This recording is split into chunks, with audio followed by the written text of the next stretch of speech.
Rebecca by Daphne du Maurier.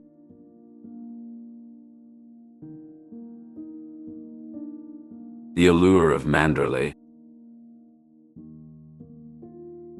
As the sun cast its golden glow on the picturesque harbor of Monte Carlo, the sound of seagulls crying overhead mingled with the gentle lapping of waves against the docked boats.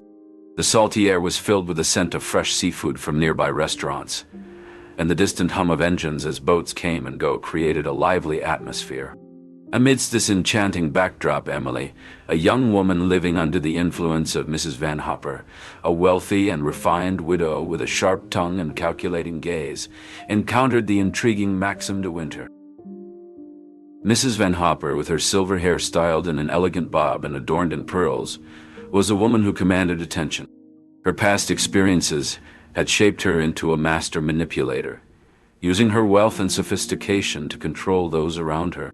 She had taken Emily under her wing, but it was clear that Emily's presence was more of a convenience for Mrs. Van Hopper than a genuine friendship. "You must be quite fascinated with Monte Carlo, aren't you?" Mrs. Van Hopper asked Emily, her tone sharpening with implied insistence. "I suppose it's captivating," Emily replied, not daring to meet Mrs. Van Hopper's gaze. One morning, while Mrs. Van Hopper was ill, Emily found herself alone with Maxim on a car ride. Their hands locked by accident, and in that intimate connection, she felt a spark. It was a subtle shift from the usual formal monotony, a shift that brewed a stirring of something potent in the air. "Do you always blush this profusely? Or is it the Monte Carlo sun?" Maxim asked, a playful smile tugging at the corner of his mouth. It's probably both," Emily stammered. But Maxim just laughed, a warm, hearty laugh. As the days rolled on, they found themselves seeking out each other's company, drawn together by a shared sense of isolation in the enchanting landscape of Monte Carlo. Maxim's protective instinct surfaced over time, alluding to a different side of him, a side that cared, that loved, that yearned. One day, Maxim proposed abruptly, "Will you stay with me?" His voice sounded hopeful, vulnerable. Emily's heart pounded as she hesitated, unsure of what to say. "Stay with you?" she echoed, her mind racing with doubts and uncertainties. "You mean, like a wife?" Maxim's eyes locked onto hers, his gaze intense. "Yes," he replied. Earnestly, "like my wife." Emily's heart skipped a beat as she processed the weight of his words. She felt a flutter in her chest, a mix of excitement and trepidation. The thought of becoming Mrs. de Winter, of leaving behind her life with Mrs. Van Hopper, was both thrilling and daunting. As she looked into Maxim's eyes, she saw a glimmer of uncertainty, a hint of vulnerability that made her want to reach out and comfort him. But she hesitated, unsure of what lay ahead. Unsure if she was ready to take this leap. "Maxim," she said slowly, her voice barely above a whisper. I don't know what to say." Maxim's face fell, and for a moment, Emily thought she saw a flash of disappointment. But then he smiled, a gentle, reassuring smile. "It's all right, Emily," he said softly. "Take your time. I just wanted to ask." Emily nodded, feeling a sense of relief wash over her. But as she looked at Maxim, she knew that she couldn't put him off for long. She had to make a decision, had to choose between the life she knew and the unknown future that lay ahead. As they sat there in silence, the tension between them was palpable. Emily knew that her answer would change everything, would set in motion a chain of events that would alter the course of their lives forever. The shadow of Rebecca. As the car approached the grand gates of Manderley, the new Mrs. de Winter's heart sank. The imposing iron gates with their intricate patterns seemed to guard a world of opulence and mystery. The long drive, lined with perfectly trimmed shrubs and towering trees, only heightened her sense of anticipation and unease. "We're here," Beatrice announced, her voice breaking the silence that had enveloped them during the journey. "Welcome to Manderley." "Me, wilt pardon?" Mrs. De Winter nodded, her throat dry as she took in the majestic sight. The house loomed large, a mix of grandeur and elegance. Panic rushed through her as she realized this would be her home. Stepping out, she breathed in the crisp breeze carrying the scent of the sea. Manderley's gardens boasted colorful flower beds and graceful statues. It was a far cry from her simple past life. "You seem nervous, my dear," Beatrice remarked, placing a reassuring hand on her arm. "There's no need. Manderley may be grand, but it's also home." Mrs. De Winter forced a weak smile, her insecurities bubbling up. "I want to live up to expectations, especially after Rebecca." Her voice trailed off, her gaze dropping to the ground. Beatrice's expression softened at the mention of Rebecca. "And he'll do." She was remarkable, but she's gone.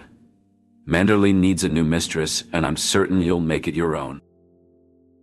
Entering the house, Mrs. De Winter felt the weight of its history and tradition. The grand foyer with its sweeping staircase and gleaming marble floors seemed to echo the footsteps of those who came before. She imagined the esteemed Mrs. De Winter descending the stairs with confidence and poise.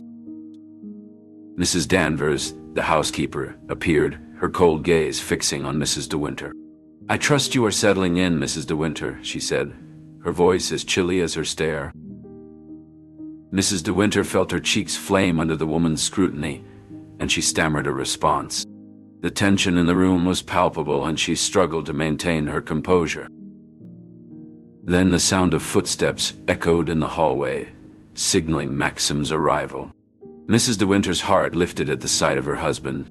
"Maxim," she breathed, relief washing over her. Maxim's eyes softened as he noticed her anxiety. "You look like you've seen a ghost. What's wrong?" Mrs. De Winter bit her lip, searching for words to express the tumult of her emotions. "I want to make you proud, but it's overwhelming." Understanding dawned on Maxim's face, and he drew her gently into his arms. "Manderley can be intimidating, especially with Rebecca's memory. We'll face it together." As they embraced, Mrs. De Winter felt a measure of comfort. In that moment, she felt deeply connected to him, despite their rushed marriage and the secrets they were still uncovering. Seated for tea in the morning room, Mrs. De Winter's insecurities began to ease. The room was cozy and inviting, with soft sunlight streaming through the windows, offering a view of the sprawling grounds. The scent of freshly brewed tea filled the air as the efficient staff served them. However, the imposing presence of Manderley, coupled with Rebecca's haunting legacy, continued to cast a long shadow over her new life. She knew challenges lay ahead, but with Maxim by her side, she was determined to find her place within the opulent world of Manderley. Unsettling encounters. As I walked through the dark, musty corridors of Manderley, I couldn't shake off the feeling that someone was watching me. The air was thick with the scent of decay and rot. I'd been warned not to venture into this part of the house, but my curiosity got the better of me. I pushed open the door to a room that seemed frozen in time. The furniture was old and dusty, and the flowers on the table were wilted and dead. A sense of unease washed over me as I noticed a satin dressing gown laid out on the bed, as if its owner would return at any moment. Suddenly, I heard a faint ticking sound coming from the clock on the mantelpiece. It was an eerie reminder that time was passing, and I was stuck in this strange, unsettling world. Just then, Mrs. Danvers appeared behind me, her eyes gleaming with an unhealthy excitement. "So you found Rebecca's room," she said, her voice low and menacing. A surge of fear overcame me as she took hold of my arm, her grip like a vice. "Let me show you around," she said, her tone dripping with malice. As we walked through the room, Mrs. Danvers pointed out various personal belongings of Rebecca's, each one more intimate and eerie than the last. I felt trapped and unable to resist her influence. "Why did you never ask to see this room before?" Mrs. Danvers asked, her tone accusatory. "I didn't think it was necessary," I replied, trying to sound calm. Mrs. Danvers' smile was like a crack in her mask of politeness. "You're very curious for someone who doesn't want to know anything," she said. I felt a chill as she led me back to the door. "Thank you for showing me around," I said, trying to escape. But Mrs. Danvers wasn't finished yet. "You know, Mrs. De Winter," she said, her voice dripping with venom, "you're not like Rebecca at all." The way she said it made me feel somehow less worthy than Rebecca. I felt a pang of insecurity and self-doubt. Later that day, Beatrice came to visit, and her probing questions only added to my unease. "How's your health?" she asked, her eyes scanning my face. It's fine, I managed to say, though I felt anything but. Beatrice's gaze was piercing. "And the baby?" she continued, her voice carrying a note of expectation. "There's no baby," I replied, my voice barely above a whisper. Beatrice clucked her tongue. "Well, you're young. There's still time." Her words only tightened the knot in my stomach. The conversation shifted as she inquired about the renovations Mrs. Danvers had overseen. "How much did all this cost you?" she asked, her eyes sweeping over the opulent room. I shrugged. The fancy dress ball. The grand hall of Manderley was ablaze with lights and laughter, the air filled with the scent of fresh flowers and the sound of an orchestra playing a lively tune. Mrs. De Winter, adorned in an elegant period gown that she had chosen in hopes of impressing Maxim and the guests, descended the grand staircase. Her heart pounded with a mixture of excitement and trepidation as she aimed to finally step out of the shadow that seemed to linger in every corner of Manderley. As she entered the ballroom, a hush fell over the crowd. Whispers swirled around her, and she felt every eye upon her. She searched for Maxim, needing his reassuring smile, but when their eyes met, the warmth she sought was absent. Instead, she found a cold, hard stare that sent a shiver down her spine. "Maxim, it's me," she said softly, approaching him with hesitant steps. Maxim's voice was barely a whisper, but it cut through the silence sharply. "What have you done?" I thought it would be special," she stammered, the words catching in her throat as she realized her mistake. "You look like her," he said, the pain evident in his voice. "Like Rebecca." The realization hit her like a wave, and the room seemed to spin. She had been unwittingly guided by Mrs. Danvers to choose a costume identical to one that Rebecca had worn at the last ball, a fact that Mrs. Danvers had carefully kept hidden from her. The weight of her mistake crushed her, and she felt tears pricking at the corners of her eyes. "Forgive me," she whispered, desperate to undo the harm. Maxim's expression softened, but only slightly. "It's not your fault," he said, his voice still laced with pain. "I should have warned you." The orchestra began to play again, and the guests returned to their conversations, but Mrs. De Winter felt like an outsider, trapped in a world where she didn't belong. She glanced around the room, searching for an escape from the suffocating atmosphere, but every face seemed to blur together, except one, Mrs. Danvers, who stood by the doorway, her eyes gleaming with a malevolent intensity. As the night wore on, Mrs. De Winter struggled to shake off the feeling of unease, her mind replaying the subtle hints Mrs. Danvers had dropped while helping her choose the costume. She realized now that Mrs. Danvers had manipulated her into making this mistake, and a spark of anger ignited within her. But it was quickly extinguished by the overwhelming sense of inadequacy that had taken hold of her. A sinister manipulation. As Mrs. De Winter walked through Manderley, she encountered Mrs. Danvers in the West Wing. "Why do you even bother?" Mrs. Danvers hissed with a venomous tone. "You'll never be her. You'll never be Rebecca." Mrs. De Winter's hands trembled, but her voice was steady. "I am not Rebecca, nor do I aspire to be. I am here to find my own place, not to live in someone else's shadow." Mrs. Danvers' words were laced with malice, not merely the venting of frustrations, but a calculated attempt to unnerve her. "You think wearing her clothes, sleeping in her bed, makes you the lady of this house. You're merely an interloper, and interlopers can be replaced." The sting of the words was palpable, but Mrs. De Winter stood her ground. "Your loyalty to Rebecca blinds you," she retorted. "But I am not a mere diversion for Maxim. I am his choice, his present, and his future." The older woman's laugh was cold and mocking. "Maxim's heart lies buried with Rebecca. You are but a fleeting amusement." A tear threatened to fall, but Mrs. De Winter held it back. "I will not be swayed by your bitterness," she declared. Mrs. Danvers leaned in, her voice a whisper of menace. "You're out of your depth.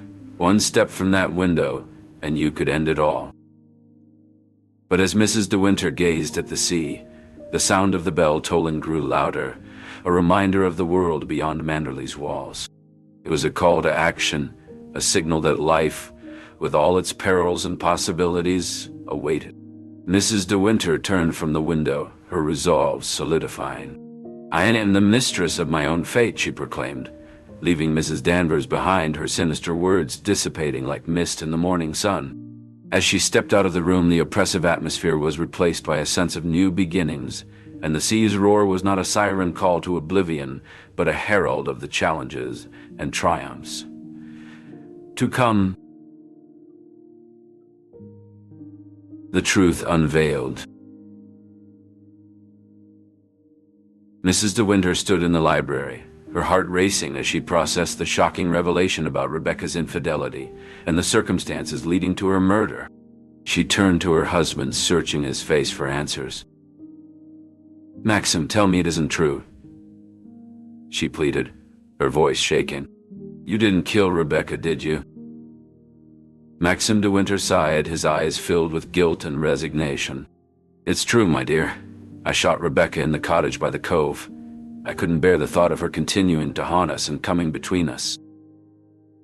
Mrs. De Winter's hands flew to her mouth, her eyes widening in disbelief. "But why, Maxim? Why did you keep this from me?" "I was afraid, my love. Afraid of how it would change your perception of me. Rebecca had a hold over me, and I believed that if I told you the truth, it would drive a wedge between us. I wanted us to have a fresh start, free from her shadow." She shook her head, struggling to comprehend. "But how could you, Maxim? How could you keep such a dark secret?" "It haunted me every day, my dear. I knew I had to tell you eventually. But I kept hoping that we could find happiness first. I wanted to protect you from the truth for as long as I could." Mrs. De Winter's eyes filled with tears as she realized the weight of his confession. "What about Rebecca's infidelity? Did you know about it?" Maxim nodded, his expression pained. "Yes, I found out about her affair. It broke me, knowing that she had betrayed our marriage. But even then, I couldn't bring myself to hate her. She had a strange hold over me. And I believed that somehow, we could still find a way to make our marriage work. But in the end, you took her life," Mrs. De Winter whispered, her voice laced with sorrow. "It was a moment of desperation and madness," Maxim admitted. "I felt trapped, and in that instant, I saw no other way out. I knew it was wrong, but I convinced myself that it was inevitable. I still carry the guilt of that decision every day." Mrs. De Winter's tears spilled over as she grappled with the reality of her husband's actions. "What do we do now, Maxim? How can we move forward from this?" Maxim took her hands in his eyes pleading. "We must face the truth, no matter how difficult it is. We can't undo the past, but we can decide our future. I am with you, Maxim, through every step of this journey. We will find a way to heal and move on together." With a heavy heart but a determined spirit, Mrs. De Winter embraced her husband, ready to face whatever came next. Revelations and accusations. Revelations and accusations. The rain was relentless, drumming against the windows of the library where Maxim, Colonel Julian, and I waited. The tension in the room was thick, almost suffocating, as we anticipated the confrontation that was about to unfold. Suddenly, the door burst open, and Favell staggered in. His eyes were wild with accusation as he pointed a trembling finger at Maxim. "You killed her, didn't you, Rebecca?" Favell shouted. Maxim's face remained impassive. "You're wrong, Favell. I loved Rebecca." "But the diary, it tells a different story," Favell insisted, waving a small leather-bound book in the air. Colonel Julian intervened. "Enough of this. If you have evidence, present it properly. Otherwise, leave this house." Favell sneered, but a flicker of doubt crossed his face. "Fine. But the truth will come out, Maxim. You can't hide it forever." As Favell left, the room seemed to breathe again. I looked at Maxim. "What now?" I asked. "We wait," he replied. "We wait for the truth to reveal itself." And so we did. The next day we found ourselves at Dr. Baker's office. The doctor's expression was somber as he revealed the details of Rebecca's visit. "She came to see me about her health," Dr. Baker explained, looking at Maxim. "She was concerned about her weight loss and wanted my advice. I could tell there was more she wasn't saying, but without her full trust, I couldn't probe further. It's clear now that whatever she was facing, it was serious enough to seek help under an alias." The revelation hung heavy in the air as we processed the implications. The pieces of the puzzle were slowly coming together, but the full picture was still elusive. What secret had Rebecca been so desperate to keep hidden? And how would that secret change everything we thought we knew about her final days? The fall of Manderley. The night air was thick with the scent of smoke as Manderley was consumed by fire. Mrs. De Winter stood beside Maxim, her eyes wide with disbelief. "Maxim, what are we going to do?" she asked, her voice barely above a whisper. "We'll manage, my dear," Maxim replied, his arm wrapped protectively around her. "We faced worse than this, haven't we?" As they watched the fire brigade combat the blaze, their thoughts turned to the tumultuous events that had led to this moment. The truth about Rebecca's demise, the sinister manipulations of Mrs. Danvers, and the haunting legacy of Manderley. "It's all gone, Maxim," Mrs. De Winter murmured as the west wing of the estate collapsed with a resounding crash, sending a shower of sparks into the sky. "Rebecca's hold over us, the secrets. It's all being reduced to ashes." Maxim nodded, his gaze steady on the destruction. "Yes, but remember, we're still here. Together. And that's what truly matters." The sea's rhythmic waves played a soothing counterpoint to the chaos at Manderley. "But the memories, the beauty of this place, how can we just let it go?" Mrs. De Winter asked, a tear tracing a path down her cheek. Maxim turned to her, his face illuminated by the fire's glow. "Memories are not tied to a place, my love. We carry them with us in here," he said, placing a hand over his heart. A silence fell between them, punctuated only by the crackle and hiss of the flames. Then, with a determined look, Maxim led Mrs. De Winter away from the fiery spectacle. "Let's not look back," he urged. As they moved towards the safety of the sea's edge, the inky black sky and the crimson glow on the horizon stood as silent witnesses to the end of an era at Manderley. The salt wind carried ashes, a stark reminder of the night's events as they stepped into the uncertain future that awaited them.